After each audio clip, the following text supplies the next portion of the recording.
Ciri-cirinya ya Pak ya, fisik. Cuma itu aja Pak. Ciri-ciri paling menonjol adalah akarnya yang mendol. Berarti termasuk penyakit serius Pak ya? Serius.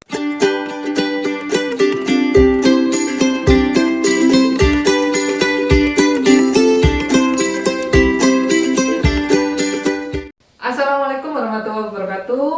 Halo, apa kabar Sobat Tani? Selamat datang di channel Pendamping Petani TV.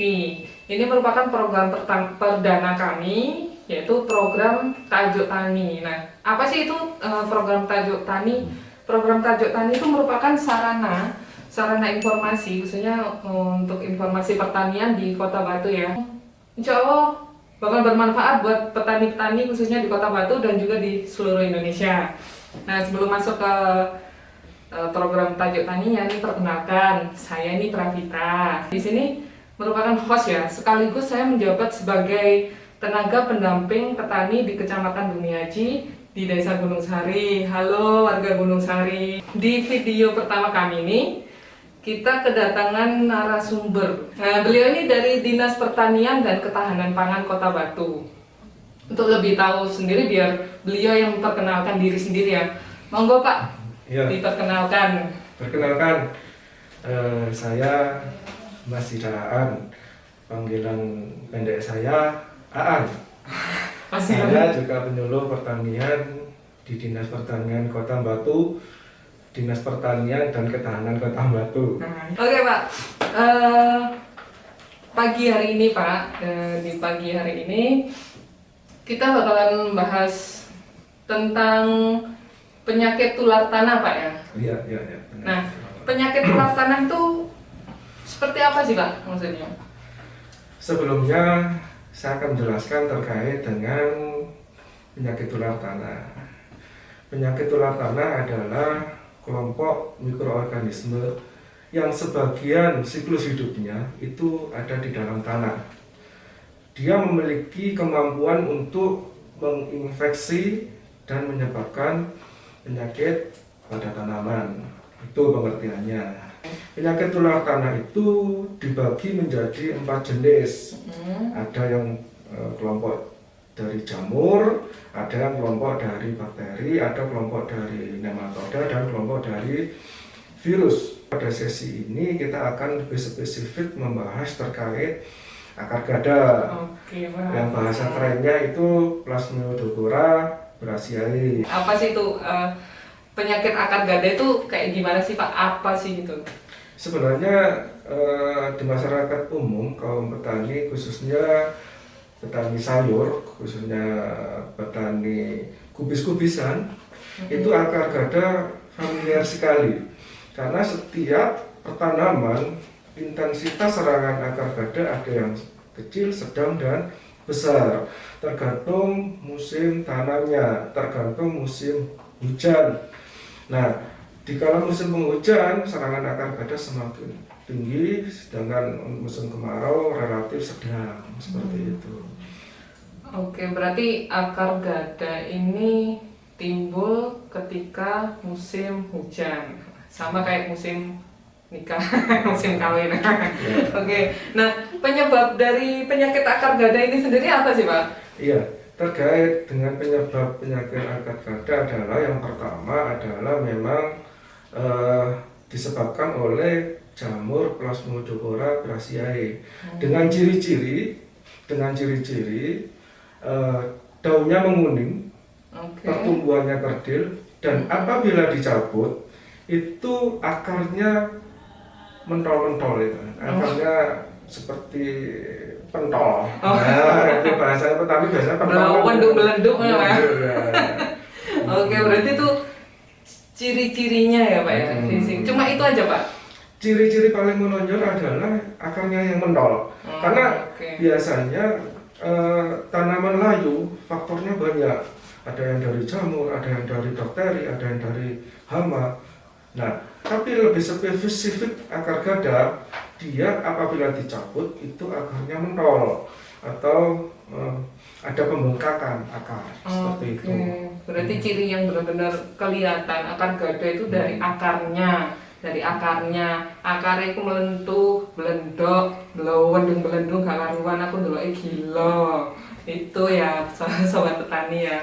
Nah, dari penyakit akar gada ini ada nggak maksudnya kerugian yang ditimbulkan karena penyakit akar gada ini apa aja sih Pak? Sebenarnya kerugiannya dari segi ekonomis hampir Iya benar. kerugiannya 80%. Oh, Ya, sangat tinggi sekali. Kenapa kita rugi? Karena pertumbuhannya kerdil sehingga dia panennya panen muda, bahkan tidak bisa dipanen. Kenapa tidak bisa dipanen? Karena dia kerdil, gitu loh. Nah, kerdil itu kan disebabkan oleh translokasi unsur hara. Jadi unsur hara yang ada di dalam tanah itu nggak bisa naik ke tanaman. Dia terhenti karena terhambat oleh jamur akar gada itu. Sehingga tanamannya kerdil. Bahkan kalau serangannya di atas ambang batas itu bahkan petani tidak bisa panen. Kalau serangnya di bawah ambang batas, petani masih bisa panen, akan tetapi tingkat kerugiannya juga masih tinggi gitu. Untung yang bisa panen gitu. Kalau nggak bisa panen ya kasihan petani. Penyakit akar gada ini sampai menimbulkan 80% kerugian. Berarti termasuk penyakit serius Pak ya? Serius. Oke.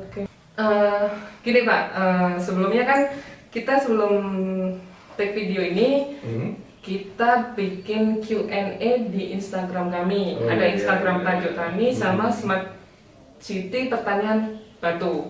Dari Instagramnya Agrovarian ya Pak ya.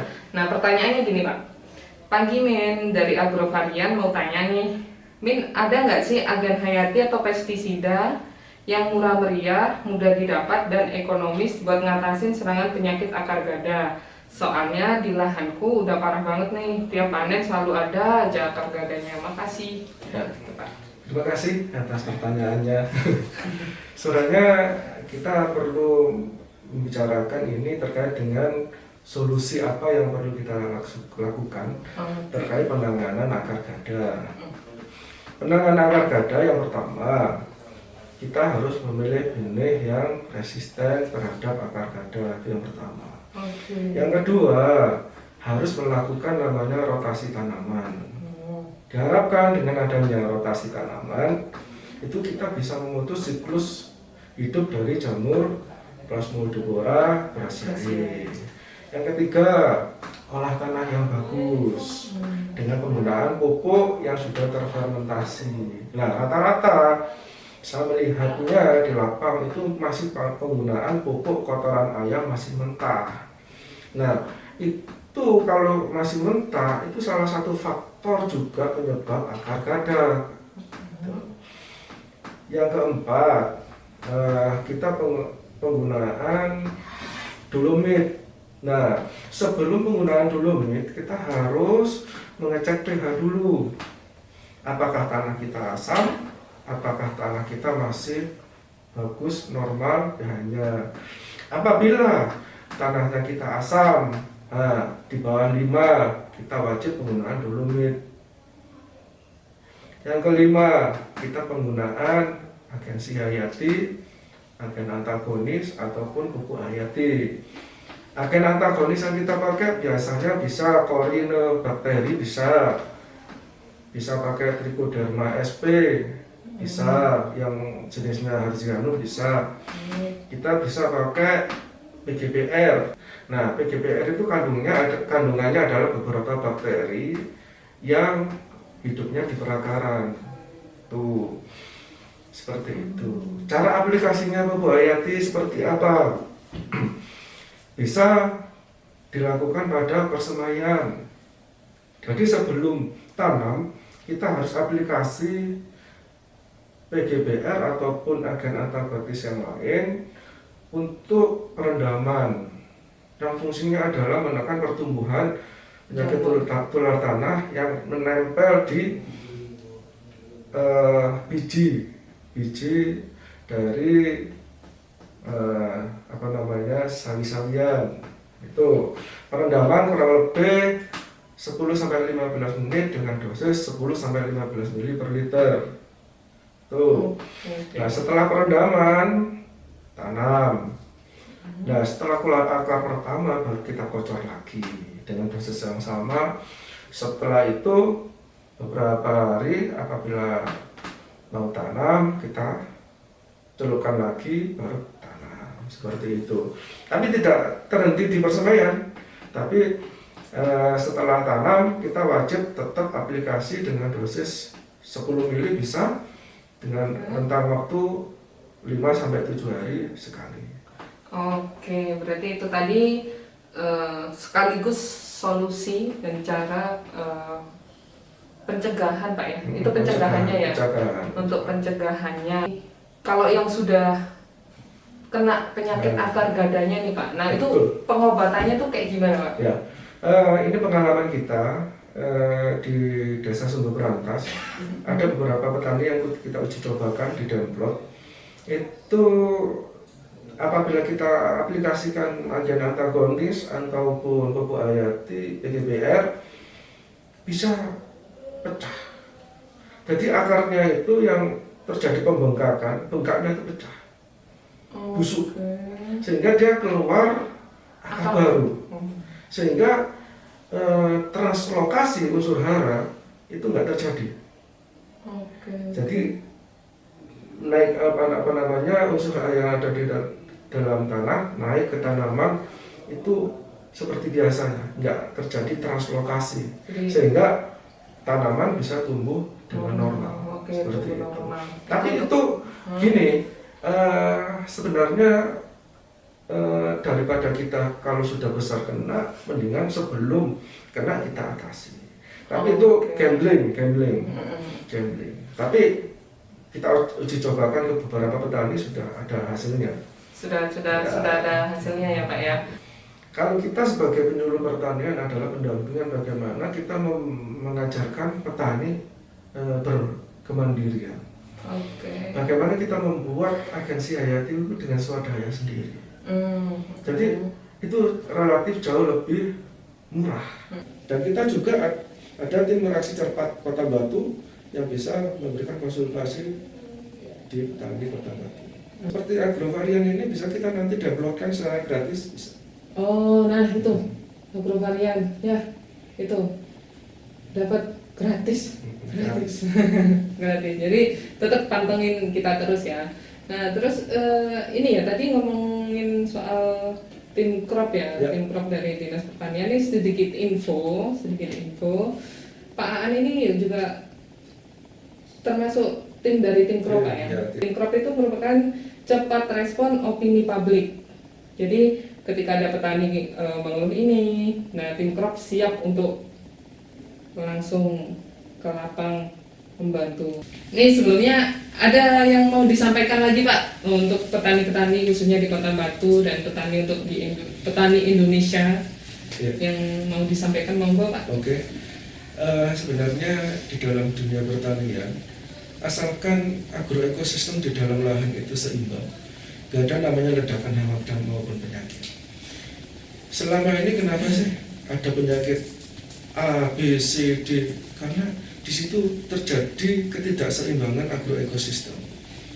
Siapa yang membuat tidak seimbang adalah kita sendiri, terutama petani, dengan penggunaan pestisida yang berlebihan sehingga mikroba yang menguntungkan itu banyak yang mati. Sehingga disitulah terjadi ketidakseimbangan agroekosistem. Nah, maka dari itu dengan arif dan bijaksana, apabila kita nggak mau ibaratnya terkena hama penyakit yang di atas ambang batas, kita wajib memasukkan bahan-bahan organik ke dalam tanah, memasukkan agen-agen antagonis ke dalam tanah, pupuk hayati ke dalam tanah. Yang fungsinya apa? Menyeimbangkan agroekosistem.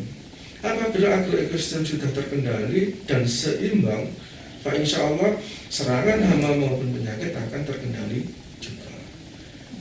Mungkin itu yang bisa saya sampaikan, semoga bisa bermanfaat.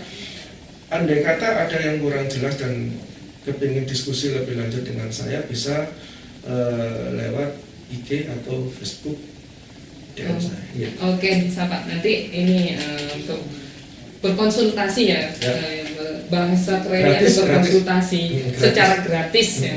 Nah, secara gratis itu nanti bisa kontak personnya Pak Aan, kami taruh di deskripsi ya. Semoga ya kita harus tetap menjaga agroekosistem agar lingkungan kita tetap sehat ya. Juga buat petani-petani juga harus penggunaan obat tanaman itu harus tepat sasaran, tepat waktu, tepat dosis, tepat cara. Gimana tepat? Terima kasih ya buat Pak Aan sudah memberikan informasi yang sangat informatif.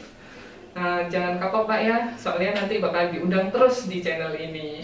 Terima kasih Pak. Sama-sama, semoga bermanfaat. Oke. Terima kasih sudah nonton video ini dan tetap ikutin terus program kita, channel kita Pendamping Petani TV.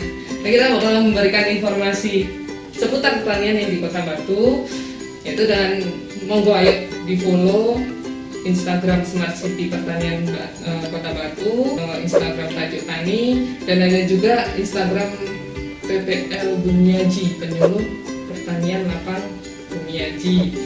Dan jangan lupa subscribe, bunyikan lonceng notifikasi, dan jangan lupa share. Oke? Terima kasih Sobat Tani. Assalamualaikum.